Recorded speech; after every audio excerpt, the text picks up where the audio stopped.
మరియు వెలుతురు వస్తుంది, వాటి వల్ల వర్షాలు కురుస్తున్నాయి, పంటలు పండుతున్నాయని చెప్పుకున్నాం కదా. సూర్యుడు లేకపోతే ప్రపంచమే లేదని చెప్పుకున్నాం. ఇప్పుడు ఇక్కడ ఒక పిక్చర్లో ఈ పిక్చర్ అబ్జర్వ్ చేశారా? ఎవరు ఇక్కడ? ఎస్, చంద్రుడు. చంద్రుడికి ఒక పొడుపు కథ చెప్తాను చూడండి. రాజు కాని రాజు ఎవరు? మామ కాని మామ. ఎస్, చందమామ. ఈ చందమామ గురించి మనం ఇప్పుడు తెలుసుకుందాం.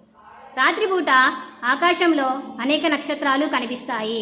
మనము రాత్రి అయ్యేసరికి ఆకాశంలోకి చూస్తామనుకో, ఏం కనబడతాయి? మనకి నక్షత్రాలు అనేటివి కనబడతాయి. వాటి మధ్య చంద్రుడు రాజులా ఉంటాడు. వీటి మధ్య ఈ చూడండి, ఇక్కడ ఈ చుక్కల మధ్య ఈ చంద్రుడు ఎలా కనబడుతున్నాడు? మనకి రాజులాగా కనబడుతున్నాడు. ఇప్పుడు అడవికి రాజు ఎవరు అంటే ఏం చెప్తాము? సింహం. ఈ నక్షత్రాల్లో రాజులా కనబడుతుంది ఎవరని చెప్తాము? చంద్రుడు అని చెప్తాం. అందుకే చంద్రుడిని రేరాజు అంటారు. అందుకే చంద్రుడిని ఏమంటాము? రేరాజు. రే అంటే రాత్రి, రాత్రికి రాజు అని అంటారు. చల్లని వెన్నెల్లో పిల్లలు చక్కగా